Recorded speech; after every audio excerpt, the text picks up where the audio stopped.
L'Afrique est-elle le dindon de la farce géopolitique mondiale? C'est la question qu'on va poser ce soir à notre invité. Nous avons le plaisir de recevoir Hamzat Boukari Yaraba. Bonsoir. Bonsoir. Vous êtes historien et spécialiste de l'Afrique. Merci d'avoir accepté l'invitation. Merci beaucoup pour l'invitation. Alors aujourd'hui, quand on parle de la géopolitique mondiale surtout, est-ce que vous arrivez quand même à situer l'Afrique en tant que continent dans ce schéma géopolitique mondial? Oui, d'une certaine manière, puisque le schéma géopolitique mondial a été construit contre les intérêts de l'Afrique. C'est un système, notamment le système onusien, qui préexistait à l'existence des États africains tels qu'on les connaissait. Et c'est également un système qui est contrôlé par ce qu'on appelle un Conseil de sécurité, dans lequel on retrouve 3 pays, la France, l'Angleterre, les États-Unis, qui ont eu un passé de prédation vis-à-vis du continent africain. Donc on est dans un ordre international, un ordre géopolitique qui, depuis plusieurs siècles, s'est construit contre l'Afrique et s'est construit également sur le dos des Africains, y compris d'un point de vue économique, puisqu'on sait que le système capitaliste, néolibéral, qui est d'une certaine manière le système économique dominant du point de vue de la finance internationale, est en lien aussi avec toute l'histoire esclavagiste et colonialiste dont l'Afrique a été l'otage. Donc il y a un système qui s'est construit contre l'Afrique. Et puis il y a des paradoxes qui sont liés au fait que nous avons quand même une 50aine d'États africains qui sont censés être réunis dans une structure qui s'appelle aujourd'hui l'Union africaine, qui sont censés quand même peser du point de vue de l'Assemblée générale des Nations unies, mais qui peinent, je dirais, à dégager une position commune sur les grands enjeux.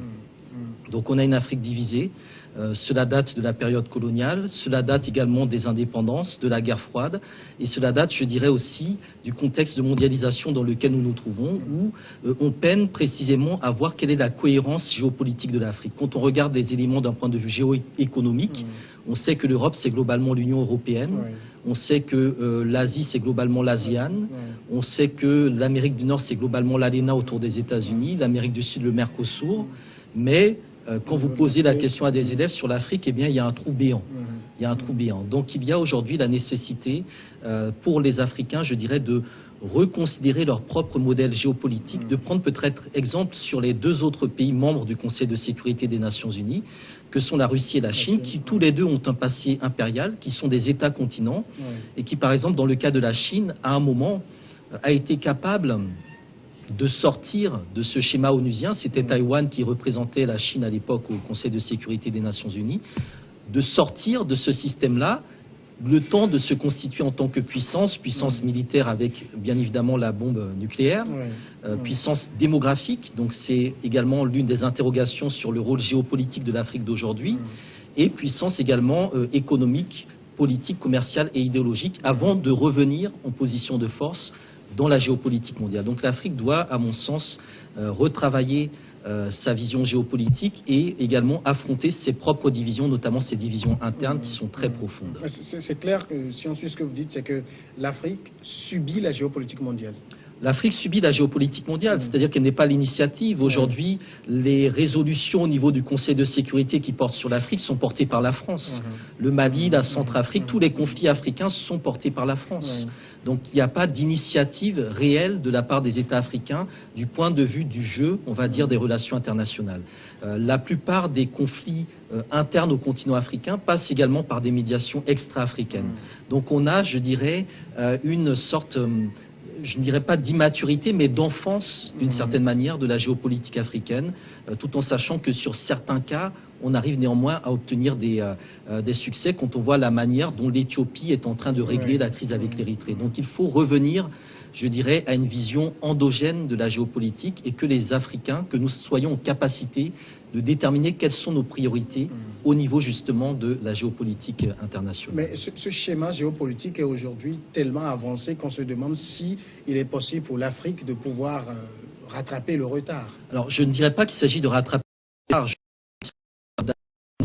Reconnu de manière objective, tel type de sécurité est mort lors de Libye, puisqu'il y a une violation finalement de la résolution. Donc on pensait que ce système onusien n'est pas du tout adapté aux nouveaux conflits que l'on peut voir dans le monde, qui sont liés aussi à des logiques liées à l'unilatéralisme des grandes puissances.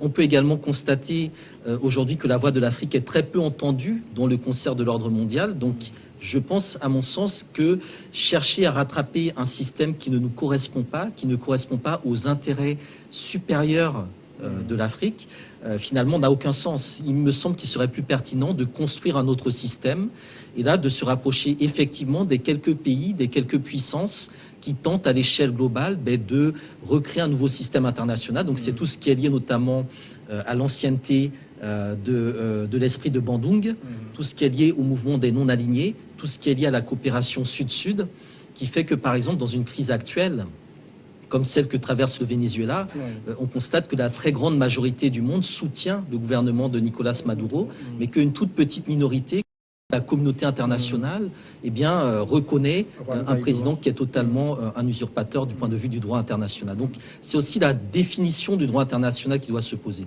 Ce droit international qui a été constamment manipulé en fonction de quelques intérêts. Et c'est aux Africains, à mon sens, d'être présents dans les batailles diplomatiques pour imposer je dirais, leurs priorités, leur point de vue. Mais vous avez aujourd'hui un continent qui fait 54 États et chaque État a ses intérêts et définit ses intérêts en fonction des priorités. Est-ce que c'est facile en ce moment-là pour cette Afrique-là de pouvoir parler d'une seule voix et de se redéfinir? Je pense que c'est tout l'enjeu justement du panafricanisme. Comment faire en sorte qu'à l'échelle internationale, l'Afrique puisse parler d'une seule voix. C'était déjà une problématique qui se posait au moment des indépendances, où Kwame Nkrumah disait qu'aucun État n'a les moyens diplomatiques de peser sur le champ international. Il y a 30 conférences internationales par jour à Genève ou à New York, mais aucun État africain, le Togo ou l'Afrique du Sud, l'Algérie ou le Mozambique n'a les moyens de déployer 30 ambassadeurs le même jour à 30 conférences internationales qui le concernent. Donc il faut mutualiser les moyens du point de vue de la diplomatie. On est passé, je dirais, par les structures sous-régionales, type CEDEAO, SADC, Communauté de l'Afrique de l'Est, CEMAC, etc. Mais ce sont des structures qui ont pour vocation l'intégration économique, qui n'ont pas pour vocation de traiter des questions de paix et de sécurité. Donc il faut, à mon sens, réajuster les champs idéologiques, repartir sur un autre modèle et faire en sorte qu'à l'intérieur du continent africain, on puisse avoir des débats sur les lignes à suivre. On sait que la vision d'un pays comme le Maroc n'est pas nécessairement celle du Nigeria vis-à-vis du continent africain. Or, un Africain sur 6 vient du Nigeria, donc d'une certaine manière, d'un point de vue démocratique, le Nigeria a plus de droits à incarner l'Afrique que le Maroc. Sauf que nous sommes dans un système des États, et dans ce système des États, la voix du Nigeria pèse autant que la voix du Togo, que la voix du Maroc, en dépit de la différence démographique. Donc il faut repenser, je dirais, les représentativités politiques et diplomatiques de l'Afrique aujourd'hui et inclure un élément très important, la diaspora, qui a aussi un rôle fondamental dans la manière dont on doit repenser justement cette géopolitique, parce que la diaspora est de plus en plus mobilisée, elle est de plus en plus concernée par les questions vis-à-vis du continent africain. Par exemple, les questions liées non pas aux migrations, mais aux mobilités, aux circulations entre l'Afrique et le reste du monde. Quand vous voyez la jeunesse africaine aujourd'hui, est-ce que vous sentez naître dans cette jeunesse une envie pour son continent de peser quand même? Oui, il y a bien évidemment une envie. Je pense qu'aucun Africain aujourd'hui qui aurait 20 ans ne peut vouloir que l'Afrique reste en retrait des grands enjeux internationaux. Maintenant, il y a, je pense, un travail de formation, d'éducation et surtout de confiance à donner à cette jeunesse. Donc lui transmettre, je dirais, les leviers du pouvoir, les leviers décisionnels pour qu'elle soit en capacité de se faire sa propre expérience. Donc ça passe, je dirais, par une capacité à repenser les formations, on va dire, universitaires, les formations scolaires, également repenser, je dirais, les besoins qui sont ceux du continent africain aujourd'hui, en termes, je dirais, d'objectifs, en termes également de méthodologie, et puis surtout faire en sorte que cette jeunesse soit réellement en capacité d'avoir les moyens de ses ambitions. Je pense que c'est le plus compliqué aujourd'hui. Comment donner à cette jeunesse les moyens de ses ambitions? Eh bien, c'est en lui donnant des perspectives de longue durée, à la fois dans le passé, donc en s'appuyant sur un passé dans lequel l'Afrique a eu un rôle géopolitique très important, et en même temps en s'inscrivant dans un avenir où nous devons comprendre que l'Afrique doit se repositionner par rapport aux nouvelles générations de puissances mondiales qui sont en train d'arriver. Nous savons que si aujourd'hui nous devions refaire ce qui est aujourd'hui le G7, le groupe des 7 pays les plus industrialisés du monde, des pays comme la France, comme l'Italie, n'y seraient plus du tout. On a l'Inde, on a la Chine, on a Singapour, on a des nouvelles puissances au niveau de l'Asie qui montent, qui s'appuient sur ce pôle démographique. Et on sait que l'Afrique, si elle arrive à gérer justement le tournant du XXIe siècle, peut participer à ces nouvelles générations de puissance mondiale. Mais il faut, encore une fois, qu'elles soient en capacité, je dirais, de mutualiser ces intérêts. Alors justement, l'une des faiblesses du continent, est-ce que ce n'est pas aussi, par exemple, les questions économiques? Parce que moi, par exemple, en tant que journaliste, je m'amuse chaque fois à entendre sommet France-Afrique, sommet Chine-Afrique, sommet Inde-Afrique, sommet États-Unis-Afrique, mais jamais de sommet Afrique tel. Et quand les pays africains y vont, ce qu'ils attendent fondamentalement, c'est combien il y aura quel est le pactole? Oui, je pense que ça, c'est lié au manque d'idéologie. Il y a une partie du monde qui avait lancé des sommets très intéressants. C'était l'Amérique du Sud avec Chavez, des sommets Amérique du Sud-Afrique, qui visaient à réellement construire une coopération sud-sud entre les peuples africains, panafricains, et les peuples sud-américains, bolivariens. Maintenant, les éléments auxquels vous faites référence renvoient aussi à l'incapacité des dirigeants africains de se coordonner avant d'aller voir leurs interlocuteurs. La Chine a réussi un coup parfait en étant en capacité d'inviter l'intégralité des dirigeants africains lors du dernier sommet Chine-Afrique. Mais la Chine, c'est un État-continent qui a une vision globale de l'Afrique. Mais quand nos dirigeants vont en rang séparé en Chine, chaque dirigeant va avec la vision de son petit territoire. Et il va signer peut-être des contrats pour lesquels il n'a pas de vision globale. Donc il est nécessaire, je dirais, que les Africains déjà travaillent en huis clos, et ça c'est une problématique de l'Union africaine qui est financée par les Européens et dont le bâtiment est construit par les Chinois, qui est également un lieu de rencontre de tous sauf les Africains eux-mêmes, et qui, à mon sens, doit redevenir un espace de huis clos entre Africains où on décide des priorités entre nous. Il est aussi important que du point de vue économique, on comprenne que nous sommes face à un certain nombre de contradictions. Quand par exemple on demande aux États africains de mettre en place une taxe de 0,2% par rapport aux produits importés, et qu'en même temps ces mêmes États africains sont confrontés à la question des accords de partenariat économique, on a une contradiction du point de vue de la fiscalité. Donc il faut, à mon sens, repenser la fiscalité continentale, repenser l'économie continentale de l'Afrique, qui aujourd'hui finance davantage le monde que le monde ne le finance, et à partir de là, mettre en place de véritables pôles de développement. Et pour cela, on a un ouvrage d'un militant savant sénégalais qui s'appelait Cheikh Anta Diop, Les fondements économiques et culturels d'un État fédéral d'Afrique noire, écrit en 1960, dans lequel il trace de manière précise et pointue comment l'Afrique peut réaliser son développement de manière endogène et tenir tête aux autres puissances mondiales. Alors, chaque fois, on parle de l'Afrique comme d'une entité, mais est-ce que la faiblesse de ce continent aussi, ce n'est pas d'avoir 54 États? Quand on est 54, c'est difficile de parler d'une même voix. Quand on est 54, c'est difficile de parler d'une même voix. Effectivement, la balkanisation du continent africain a donné naissance à des États qui ne sont pas viables, d'un point de vue démographique ou même d'un point de vue géographique. Également du point de vue de la sociologie des nations, puisque nous avons des nations qui sont à cheval sur plusieurs territoires, et certaines nations sont plus larges que les États auxquels elles se revendiquent. Donc il y a nécessairement une réflexion à avoir sur les frontières, sur les ensembles. Quelle est la bonne taille à partir de laquelle on peut penser le développement? Et ça, c'est un travail qui doit être fait, sur lequel on doit se pencher, c'est-à-dire repenser la géographie du continent africain.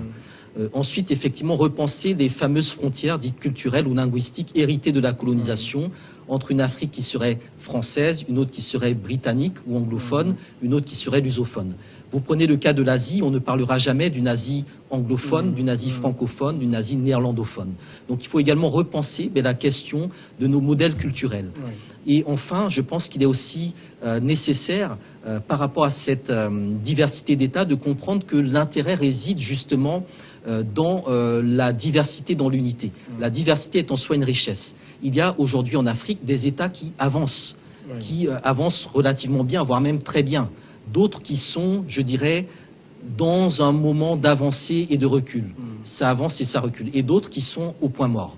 Donc il y a, je dirais, différents niveaux d'Afrique, mais il n'y a qu'une seule Afrique. Maintenant, comment faire en sorte pour qu'il y ait des locomotives qui arrivent à traîner les autres derrière eux, c'est le thème de ce qu'on appelle la Pax Africana, c'est-à-dire qu'il faudrait que des puissances africaines assument leurs responsabilités, leur leadership, de la même manière qu'au niveau de l'Europe, il y a un couple franco-allemand. Donc il faudrait qu'au niveau du continent africain, on ait des couples, des pairs ou des trios qui prennent en charge ce développement.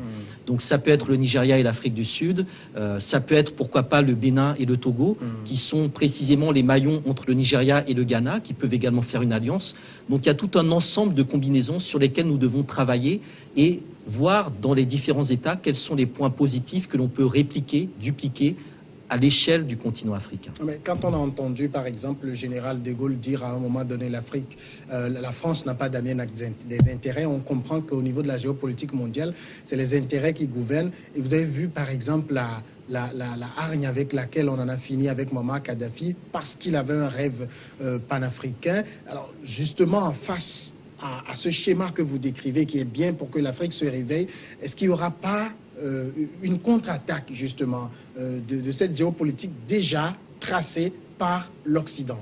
Il y a déjà une contre-attaque, puisque depuis les indépendances, nous sommes dans des processus de néocolonialisme ou de recolonisation tacite. On sait qu'il y a des accords qui sont restés depuis les indépendances sur les questions militaires, monétaires, commerciales, culturelles, qui font que nous avons ce que j'appelle des indépendances par politesse. Nous disons de manière polie que nous sommes indépendants, mais dans les faits, nous n'avons pas, je dirais, les attributs réels de cette indépendance totale. Donc il y aura bien évidemment des difficultés, mais je pense que c'est en cela que l'Afrique doit se montrer adulte. C'est en cela que l'Afrique doit assumer, je dirais, son destin. Il y aura des adversités internes au continent africain, il y aura bien évidemment des intérêts contrariés, mais cela fait partie du jeu géopolitique. Toutes les parties du monde connaissent ce type d'adversité. Quand vous regardez ce que subit aujourd'hui le Venezuela, c'est puissance 1000 par rapport à ce que l'Afrique subit réellement. Donc aujourd'hui, il faut assumer des positions, mais pour les assumer, je dirais qu'il faut avoir des positions politiques et surtout des convictions idéologiques. Et le grand drame de l'Afrique, Frantz Fanon le disait déjà à l'approche des indépendances, c'est précisément cette absence d'idéologie. C'est pour ça que la question du panafricanisme, la question des nationalismes africains, la question des solidarités de la coopération sud-sud, la question du développement endogène, elle est fondamentale. Elle est fondamentale. Et ce sont sur ces lignes-là que nous devons repenser notre géopolitique et la mettre en action en travaillant également avec les diasporas africaines qui sont présentes un peu partout dans le monde. Il faut voir l'Afrique comme un immense diamant, avec un peu partout dans le monde des fragments de diamants qui brillent. Nous avons des personnes d'origine africaine qui deviennent présidents dans différents endroits du monde. Nous avons des Africains qui brillent sur toutes les scènes, sur tous les stades, dans toutes les universités, dans toutes les entreprises du monde. Donc nous devons également être en capacité de mobiliser cette diaspora pour qu'elle fasse le choix d'être en solidarité avec les peuples africains. Est-ce que l'autre frein, ce n'est pas aussi la politique, parce que le schéma politique qu'offrent les différents pays de l'Afrique n'est pas très réluisant? C'est évident que dès lors que, du point de vue des États, vous avez des politiques étrangères, des diplomaties qui marchent un peu avec le frein à main, pour faire simple, c'est très compliqué. Mais si vous prenez par exemple la crise au Venezuela, l'Afrique du Sud et la Guinée équatoriale ont voté du côté de la Chine et de la Russie pour estimer que c'était une ingérence dans les affaires intérieures du Venezuela. Et la Côte d'Ivoire, que l'on présente comme étant une néocolonie de la France, n'a pas voté comme la France. La Côte d'Ivoire s'est abstenue comme l'Indonésie. Donc à l'échelle internationale, on peut trouver justement par rapport à des conflits de géopolitique mondiale, des opportunités pour, je dirais, se montrer un peu plus courageux. Mais cela nécessite de travailler réellement une diplomatie autonome, une diplomatie panafricaine.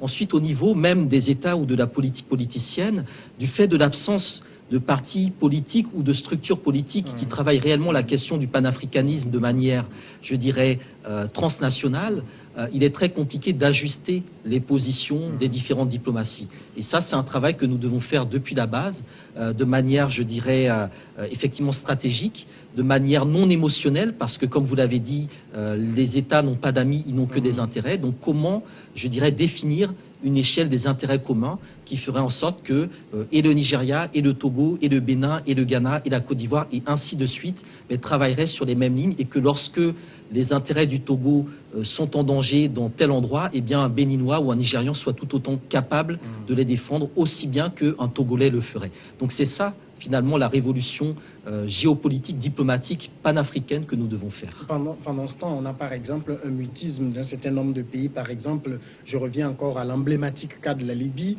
lorsque la France décidait de prendre cette résolution avec le Conseil de sécurité, un mutisme total de l'Afrique. Personne n'a osé soutenir Muammar Kadhafi. Donc c'est difficile dans ces conditions-là de s'affirmer. C'est difficile de s'affirmer parce qu'on est dans un monde où le rapport de force est important. Donc se pose la question de la sécurité. Tant que le continent africain ne sera pas en capacité de gérer lui-même ses propres problèmes sécuritaires, on a vu récemment l'intervention de l'armée française au Tchad par rapport à une troupe de pick-up qui venait de Libye, tant que nous ne serons pas en capacité d'assumer nous-mêmes notre sécurité, eh bien, ce sera d'une certaine manière difficile justement de vouloir instaurer un rapport de force. Donc cette question, je dirais, de l'autonomie des bases militaires étrangères se pose également. Maintenant, dans le cas de la Libye, il y a aussi un certain nombre d'éléments qui sont peut-être aussi liés à des erreurs stratégiques de Kadhafi. Et il faut comprendre que la volonté d'unité africaine, le projet d'unité africaine n'a jamais fait l'unanimité. Quelqu'un comme Kwame Nkrumah, qui avait ce projet des États-Unis d'Afrique, a été combattu par des chefs d'État africains qui servaient d'autres intérêts non africains. Donc il y a aussi un débat que nous devons avoir en interne sur ces questions-là et ne pas systématiquement accuser la France et les États-Unis qui sont bien trop contentes de nous voir nous diviser entre nous. Donc il faut d'abord régler les problèmes en interne. Et une fois qu'il y aura cette solidité, cette solidarité en interne, et je dirais même en huis clos, nous serons capables d'être plus stratégiques dans les rapports avec le reste du monde, puisque nous travaillons également sur des questions d'intelligence économique, d'intelligence stratégique, sur lesquelles nous ne devons, à mon sens, faire aucun compromis. Alors, vous avez évoqué tout à l'heure brièvement la question de la sécurité. L'Afrique doit prendre en main ce côté-là. Vous voyez un peu aujourd'hui le défi sécuritaire qui se pose à l'Afrique. Mais même à ce niveau-là, l'Afrique est encore très dépendante de ce que l'Occident peut lui apporter. L'Afrique est effectivement très dépendante je ne dirais pas de ce que l'Occident lui apporte, parce que l'Occident, déplace ses conflits sur le sol africain. C'est-à-dire qu'aujourd'hui, c'est la France qui choisit d'une certaine manière qui sont les ennemis des pays qui lui dépendent d'un point de vue diplomatique. Donc on est confronté à des guerres qui en soi ne nous concernent pas. Les problématiques djihadistes, les problématiques liées à l'antiterrorisme viennent de conflits qui ont été déclenchés par les puissances occidentales impérialistes dans des contextes qui en soi ne concernent pas l'Africain lambda. Donc on se retrouve prisonnier dans des conflits entre l'Arabie Saoudite et le Qatar qui en soi n'ont aucun lien direct avec nos propres intérêts. Donc la capacité, je dirais, à définir qui sont nos amis et qui sont nos ennemis est fondamentale. Et ça, c'est une décision qui doit être politique et diplomatique. C'est le politique qui doit guider le militaire. Et nous sommes dans un contexte où, c'est le militaire qui guide le politique, ce qui fait que aujourd'hui, le ministre des Affaires étrangères français ou le ministre des Armées français est quasiment au-dessus de la plupart des chefs d'État africains du précaré français qu'on appelle la France-Afrique. Et ça, c'est très problématique. Donc, il faut reprendre l'initiative. Et c'est un travail qui nécessite aussi de retravailler sur nos propres modèles de sécurité et de résolution des conflits, parce qu'il y a un certain nombre de conflits que nous pouvons régler en interne. La crise libyenne, le Venezuela avait une proposition de solution, soutenait une résolution africaine, une résolution du conflit par les Africains pour les Africains, ce qu'on appelle une Pax Africana. Et ce sont d'autres intérêts qui se sont superposés et qui ont étouffé la voix de l'Afrique par rapport à la crise libyenne. Et quand vous regardez aujourd'hui un peu dans les dirigeants africains, est-ce que vous en voyez beaucoup qui ont cette carrure panafricaniste qu'avait par exemple un Thomas Sankara, un Kwame Nkrumah de son temps, un Patrice Lumumba? Au niveau même des chefs d'État, je n'en vois pas. Je n'en vois pas. Maintenant, il faut être prudent. Ce n'est pas parce qu'un dirigeant n'a pas une carrure, une stature panafricaniste qui ne mène pas une politique intéressante. Le Premier ministre éthiopien, Abiy Ahmed, on verra ce qu'il fera dans la durée, mais on a vu certaines de ses décisions, de ses positions qui sont intéressantes. Le président de la Tanzanie, John Magufuli, également, fait des choses intéressantes. C'est-à-dire que tout est lié aussi au système politique construit par ces États-là, qui permet justement à des dirigeants intéressants d'arriver aux manettes. Et ce sont souvent des dirigeants qui ont été également formés dans le terreau local. Le Premier ministre éthiopien sort de l'université d'Addis Abeba, le président tanzanien sort de l'université de Dar es Salaam. Donc nous devons également réfléchir sur la manière dont nos institutions scolaires et universitaires ont perdu cette vocation à produire des hommes et des femmes d'État qui vont ensuite assumer le leadership de la nation. Et c'est, je pense, l'un des travaux les plus importants, comment faire en sorte que dans les générations qui viennent, nous ayons des hommes et des femmes qui en sortent avec une vision, je dirais, beaucoup plus liée, beaucoup plus intégrée, je dirais, dans la géopolitique africaine. Alors, vous avez évoqué tantôt, par exemple, qu'il faut peut-être revenir à une coopération sud-sud. Mais quand vous prenez des États comme la Chine, comme l'Inde, comme la Russie, qui sont des pays émergents aujourd'hui, on va le dire comme ça, est-ce que c'est vers là, c'est sur ces modèles que vous pensez que l'Afrique doit se construire, doit se reconstruire en fait? Alors, je ne dirais pas nécessairement sur ces modèles, mais je pense que ce sont des modèles à analyser parce qu'ils ont plus de similitudes avec l'expérience historique africaine. Ce qu'il faut comprendre, c'est que la Chine, la Russie ou l'Inde sont des États-continents. Ce sont également des États-continents qui ont un passé impérial. Et je pense que la forme de l'État-nation qu'ont les États africains n'est pas du tout adaptée aux enjeux. Les formes de république ou même les formes de monarchie républicaine ne sont pas du tout adaptées aux défis du continent africain aujourd'hui. Quand on regarde les 5 puissances du Conseil de sécurité, France, Angleterre, États-Unis, Chine et Russie, il y a dans chacune d'entre elles en fait une dimension impériale. Donc c'est en se réappropriant une dimension impériale qui existait déjà avant l'époque de la colonisation que nous devons, je dirais, travailler du point de vue de la reconfiguration des ensembles étatiques. Quand on regarde notre histoire, nous voyons qu'il y a eu un empire du Ghana qui s'est construit et qui s'est écroulé. Ensuite, on a construit un empire du Mali qui était encore plus grand que l'empire du Ghana, qui lui-même s'est écroulé, et par-dessus un empire sonrail qui était encore plus grand que l'empire du Mali. Donc au fur et à mesure, on construisait des empires de plus en plus grands qui s'écroulaient, mais on en reconstruisait à chaque fois de plus grands. Donc à mon sens, il faut travailler sur ces logiques, je dirais, de cercles concentriques, du point de vue non pas de l'intégration, mais de la fédération africaine, et également travailler sur une capacité à créer un marché intérieur suffisamment solide. Les Chinois, les Russes ou les Indiens ont créé des champions locaux. Donc repenser le rapport notamment à l'économie de marché, au capitalisme, au socialisme, aux différents modèles économiques et voir comment dans nos sociétés africaines nous avons déjà des modalités, des logiques de transactions économiques qui nous permettent de nous en sortir sans avoir nécessairement à copier ce qu'ont fait les Chinois ou ce qu'ont fait les Russes. Néanmoins, ce qui est intéressant dans ce qu'ont fait les Chinois et ce qu'ont fait les Russes, notamment pour les Chinois, c'est que lorsque la Chine était un État faible, au début des années 60, ils se montraient déjà solidaires des États africains dont certains étaient plus développés qu'eux. Et aujourd'hui qu'ils sont devenus une puissance, eh bien, ils continuent à afficher une forme de solidarité, certes beaucoup plus intéressée, mais néanmoins une certaine solidarité vis-à-vis des États africains. Donc pour moi, aujourd'hui, s'il y a une défaillance d'un côté, c'est du côté des États africains. Lorsque le président chinois fait une tournée en Afrique, il demande clairement aux Africains quel est votre projet, votre modèle de développement. Nous, on vous construit des infrastructures, mais le développement, ce n'est pas juste des infrastructures.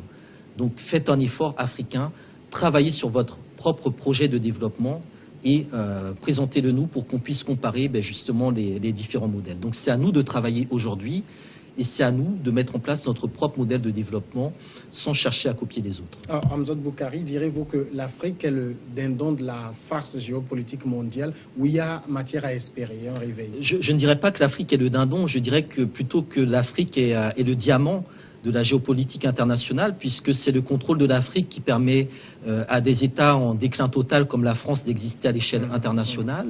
C'est le contrôle de l'Afrique, en tout cas le lien avec les anciennes colonies, qui permettra peut-être à l'Angleterre de s'en sortir vis-à-vis du Brexit, puisqu'ils vont se tourner vers les États africains pour compenser ce qu'ils perdent au niveau européen. C'est l'Afrique qui permet à la Chine de maintenir une grande partie de sa croissance. C'est vers l'Afrique que la Russie est en train aujourd'hui de revenir, avec justement la compréhension qu'elle a fait une erreur en quittant l'Afrique au moment de la chute du mur de Berlin et de la fin de la guerre froide.